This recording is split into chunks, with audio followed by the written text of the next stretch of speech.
देखिए, हुक्मरान इत्तेहाद इस पर मुत्तफ़िक़ है कि इलेक्शन अपने वक्त पर होंगे और हुकूमत अपना वक्त पूरा करेगी। इस लिहाज से PDM ने भी जो 2-4 रोज़ पहले उसकी मीटिंग थी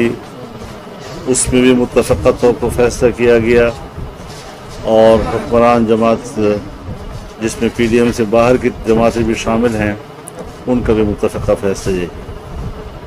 अच्छा सर, इमरान खान ने पंजाब असेंबली से और खैबर पख्तूनख्वा की असेंबली से चीफ इलेक्शन कमिश्नर के खिलाफ करारदादी मंजूर की है, तो क्या आप समझते हैं कि इमरान खान का ये इक़दाम फॉरेन फंडिंग केस फैसले पर सरअंदाज होने के लिए है? और इसके साथ ही 9 महीने में इलेक्शन कराने का भी हज़रत, मैं उसके बयानिए को 2 टके की अहमियत भी नहीं देता और वो रोज़ रोज़ कोई ना कोई बोंगियाँ मारता रहता है। और आप जो सोशल मीडिया से जो उनका फेक सोशल मीडिया है उससे मुतासर हो जाते हैं, फिर आप ऐसे भारी भरकम मजलिसों में इस किस्म के सवालात भी पैदा कर लेते हैं। मेरे ख्याल में उनकी इस किस्म की बातें जो हैं वो तज़ादात का शिकार है। यही इलेक्शन कमिश्नर वो खुद लेकर आए हैं। अभी पंजाब में नतीजा आया तो इसने शुक्रिया अदा किया और उसको खराज तहसीन पेश किया, लेकिन जो ही ये सवाल पैदा हुआ कि फॉरेन फंडिंग केस क्यों पड़ा हुआ है, और ख़ास तौर पर जब उसके बाद परसों ये जो नई खबर फाइनेंशियल टाइम्स ने दी है उसके बाद उनका ये बयान आया, तो आप खुद अंदाजा लगा सकते हैं कि ये कितना बड़ा ब्लैकमेलर है।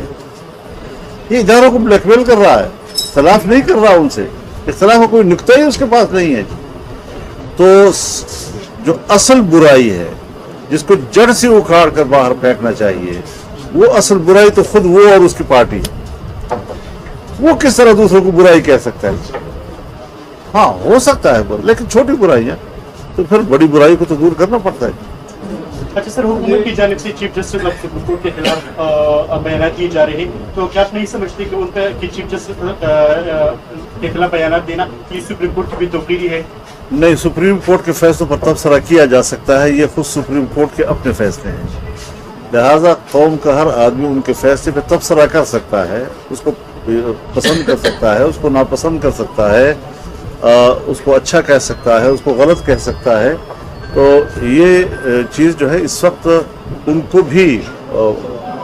जो खल्क़ खुदा की आवाज़ है वो उसको भी सुननी चाहिए। वो भी इदारों के लोग भी इंसान होते हैं, वो इंसान से मावरा कोई मखलूक नहीं हुआ करते जी। तो उनसे जो बड़ी बड़ी गलतियां हुई हैं जिसमें साफ तौर पर, अब देखिए कोर्ट क्या चीज़ है, जब कोर्ट के ऊपर ये सवाल पैदा हो जाए कि वो फरीक है तो कोर्ट की कोई उसकी अहमियत नहीं रखता। तो इस हवाले से तो ये इस बात पर गौर होना चाहिए कि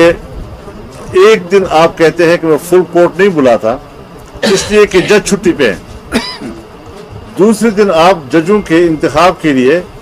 जुडिशल कमीशन का इजलास बुलाते हैं और इसलिए फौरन बुलाते हैं कि जज नहीं है, लेकिन फिर जो जज मौजूद थे उन्होंने भी मुसरत कर दिया। माशी लिहाज से बहुत बहरान मुल्क है कि माशी लिहाज से मईशत रोज बरोज गिर रही है। हमारी लोगों की नजर PDM पे थी, क्योंकि PTI के दौर में भी महंगाई थी, फिर PDM में लोगों ने कुछ उम्मीद थी कि महंगाई खत्म हो जाएगी, और बाई इलेक्शन में पंजाब में PDI को जो जीत हुई ना, ये भी इसी नाल हुई कि महंगाई इसी PDM ने लाई थी। मैं एक बात करूँ जी, ये जो माशी निज़ाम है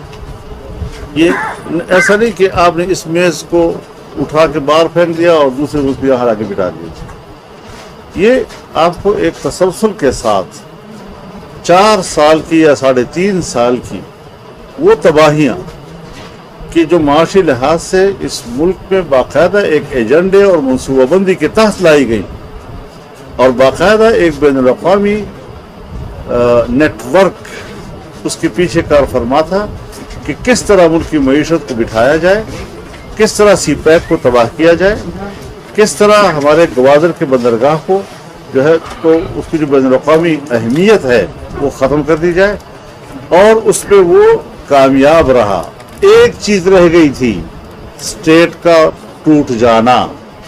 तो हमने ऐसे मौके पर उसको गिराया है कि हमने स्टेट को बचा लिया। अब उस स्टेट के अंदर के निज़ाम को उनकी बुराइयों को, उनके दलदल को, उसको साफ करना, उसमें जाहिर है जी के 3.5 सालों के गन जो है वो फैलाना कम वक्त लेता है, लेकिन उसको साफ करना ज़्यादा वक्त लेता है। मौलाना साहब पीडीएम और जिन इलेक्शन में हिस्सा ली और एक उम्मीदवार खड़ी करेगी सारी पीडीएम। जी सर, इसके साथ मेरा सवाल है कि अगर पीडीएम जो ज़िमनी इंतखाबात आ रहे हैं कौमी असम्बली पर उसके अपने उम्मीदवार खड़े करती है, तो अवामी नेशनल पार्टी जो सूबे की एक पार्टी है, खैबर पख्तूनख्वा की बड़ी पार्टी है, उसको पीडीएम का हिस्सा नहीं है, तो क्या उसके साथ सीट एडजस्टमेंट होगी या पीडीएम की टिकट? जो इस वक्त ज़िमनी इलेक्शन आ रहा है और जिसके लिए स्पीकर साहब ने कोई 10 या 11 सीटें खाली की, उसके ऊपर उसूली फैसला यही हुआ है कि जो पार्टी 2018 के इलेक्शन में रनर अप थी और दूसरे नंबर पर थी, उसको तमाम पार्टियां सपोर्ट करेंगी। तो इस एतबार से एक फैसला हुआ है और वो फैसला अनाउंस कर दिया गया है, उस पर तमाम जमातों को हिदायत जारी कर दी गई है, नहीं होगा तो फिर यानी हुकूमती इत्तेहाद में हो।